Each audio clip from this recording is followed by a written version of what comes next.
Kuwa kane tariki ya 19 Werurwe 2026 umutwe udasanzwe w'ingabo za Iran IRGC wemeje ko warashe indege y'intambara ya Amerika yo mu bwoko bwa F-35 ihita igwa ku birindiro. Ibyo byabaye nyuma yo kwangirika cyane. Mu itangazo IRGC yashyize hanze yavuze ko uko byagendekeye indege y'intambara bitaramenyekana ndetse biri gukorwaho iperereza, ariko kuba yashya burundu byo birashoboka cyane. Umuvugizi w'ingabo za Amerika mu burasirazuba bwo hagati Kapiteni Tim Hawkins yagaragaje ko umupilote wari utwaye indege yabashije kuyigwisha ku birindiro byari hafi aho ngaho, ariko ntibavuze neza iyi ndege niba yararashwe n'imbunda zo ku butaka. Gusa CNN ivuga ko yarashwe n'ibisasu bya misile bya Iran byitwa Missile 358 bizwi nka SA-67 bikorerwa muri Iran. Ibi bisasu bizwiho kurasa indege nini zitagira abapilote cyangwa se drones, bikaba byubakanywe ikoranabuhanga rishobora gutuma birasirwa kure kandi bikaguma mu kirere igihe kirekire bitegereje igipimo birasa.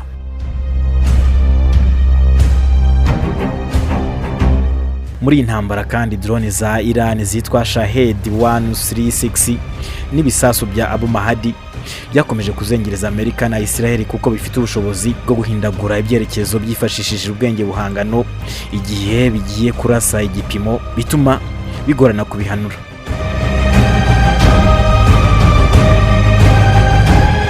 Iyi ndege ya F-35 yahanuwe na Iran irangira gukorwa n'uruganda yari ifite agaciro ka miliyoni 100 arenga miliyari 145 z'amafaranga y'u Rwanda. Yubakanwe ikoranabuhanga rituma kwirasa bigorana, ndetse kandi indege zo muri ubu bwoko zakunzwe gukoreshwa cyane kuva Israel na Amerika byatangiza iyi ntambara.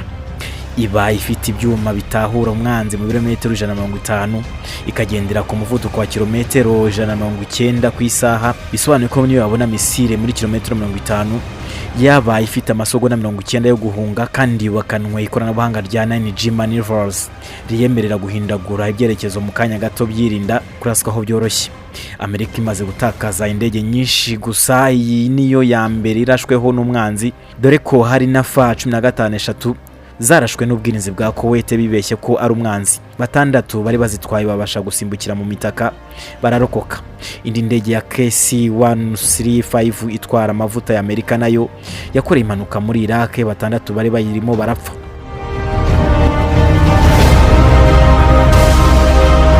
Ese ubundi indege ya F-35 ni bwoko ki? Ikaze kuri Quantex Media.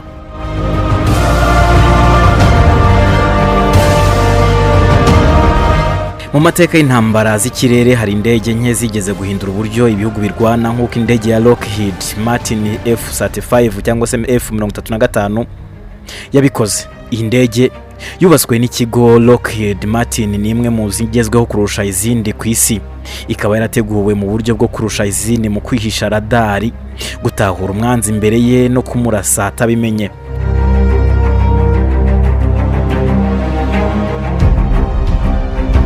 F-35 ntabwo ari indege isanzwe, yakozwe mu buryo bwihariye cyane.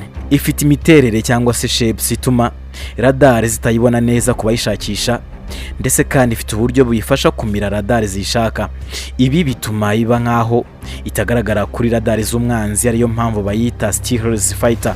Uretse ibyo kandi ifite radari yitwa ANAPG-81 n'ubundi buryo bw'ikoranabuhanga buyifasha kubona umwanzi kure cyane kurusha uko umwanzi yamubona. Iyi ndege ifite n'ikoranabuhanga rigezweho cyane ry'ubwenge bwifashisha mudasobwa mu byitwa sensor fusion, aho amakuru yayo ahurizwa hamwe agahita agaragarira umupilote mu buryo bworoshye. Ibi bituma umupilote asa n'ufite amaso menshi cyarimwe, akamenya aho umwanzi yari, icyo yakora n'uko yamurwanya mbere y'uko uwo mwanzi abimenya. Ariko si ubuhanga gusa, n'igiciro cyayo kiratangaje. F-35 ishobora kugura miliyoni ziri hagati ya 80 n'ijana z'amadolari bitewe n'ubwoko bwayo, nk'uko twabibonye haruguru. Hari naho byavuzwe ko ishobora kugera kuri miliyoni 77 kuri imwe mwaka 2023. Ibi bituma iba imwe mu ndege zihenze cyane ku isi, ndetse kuyikoresha ku isaha imwe bishobora kugera ku bihumbi 44 by'amadolari.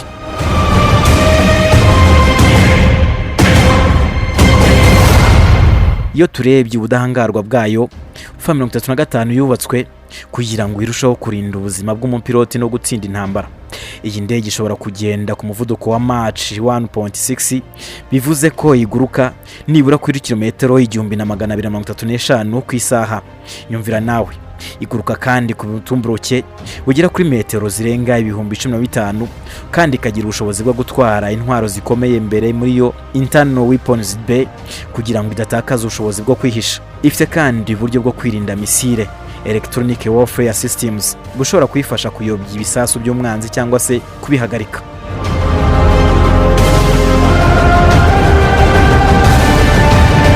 Ariko ikibazo gikomeye cyatunguye isi ni amakuru aheruka kuvuga ko Iran yaba yarashoboye gukubita cyangwa se kwangiza imwe muri izi ndege.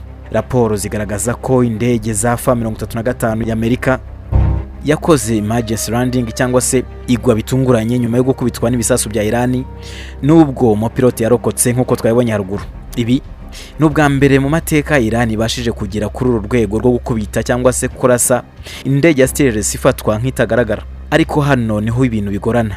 Hari amakuru menshi ajya atangazwa n'impande zombi mu ntambara ashobora kuba ari propagande cyangwa se ibihuha. Iran ishobora kuvuga ko yarashe indege, Amerika cyangwa se Israel bikabihakana. Ibi kandi ni nabyo byabayeho, aho Iran yavuze ko yahanuye F-35, ariko ibimenyetso byeme bikaba bitaragaragara ku mpande zombi bibyemeza.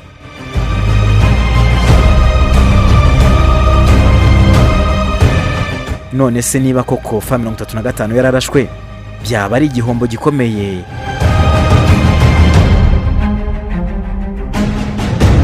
Igisubizo ni yego, ariko si ku rwego abantu benshi batekereza. Kubera iki? Kubera ko Amerika ifite izi ndege magana kandi ifite ubushobozi bwo gukora izindi, ariko mu rwego rwa strategy cyangwa se ingamba cyangwa se yewe uburyo, ni igihombo gikomeye cyane ku izina cyangwa se reputation.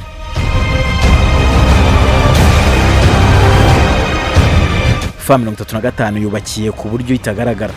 Iyo hagaragaye ko ishobora gukubitwa cyangwa se kuraswaho, niyo byaba ari rimwe cyangwa se ari ibihuha, bituma ibindi bihugu bitangira gushaka uburyo bwo kuyirwanya.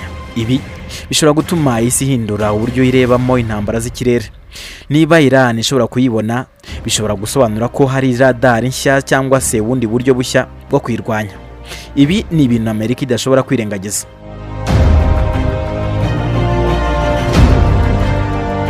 Ku rundi ruhande rwa Amerika, ntibisubiza ibintu mu buryo bwihuse mu magambo, ahubwo isubiza mu bikorwa.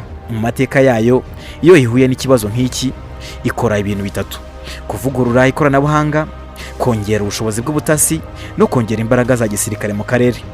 Hari n'ibimenyetso ko Amerika iri kuzamura ubushobozi bwa F-35 n'izindi ndege nka F-22 kugira ngo zihangane n'izindi zabanze mu buryo bushya. Ikindi Amerika ishobora gukora ni ukongera ibikorwa byo gusenya uburyo bw'ingabo za Iran zirinda ikirere mu byitwa air defense systems, kuko ari byo byonyine bishobora gutuma F-35 igira ibibazo.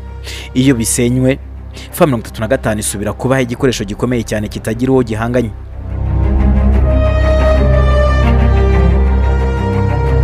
Ariko nanone ikibazo si Amerika gusa. Ibi bishobora gutuma isi yose yinjira mu isiganwa rishya ry'intwaro, aho ibihugu bigerageza gukora radar zishobora kubona stealth cyangwa se F-35 cyangwa gukora indege zirushaho kwihisha.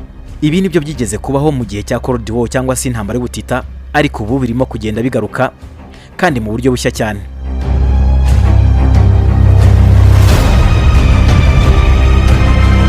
Mu gusoza, F-35 ni indege idasanzwe, ihenze cyane kandi ifite ubuhanga budasanzwe. Kuba ishobora gukubitwa cyangwa se kuraswa ntibivuze ko zaba intege nke, ahubwo bivuze ko intambara z'iki gihe zigenda zihinduka. Kandi nk'uko amateka bigaragaza, igihe cyose habonetse intwaro nshya, haboneka n'uburyo bushya bwo kuyirwanya. Ibi bituma ikibazo kitari iki: ese F-35 irakomeye, ahubwo kikaba igisubizo kigira kiti: ese izakomeza kuba iya mbere mu gihe kizaza? Ndagushimiye cyane.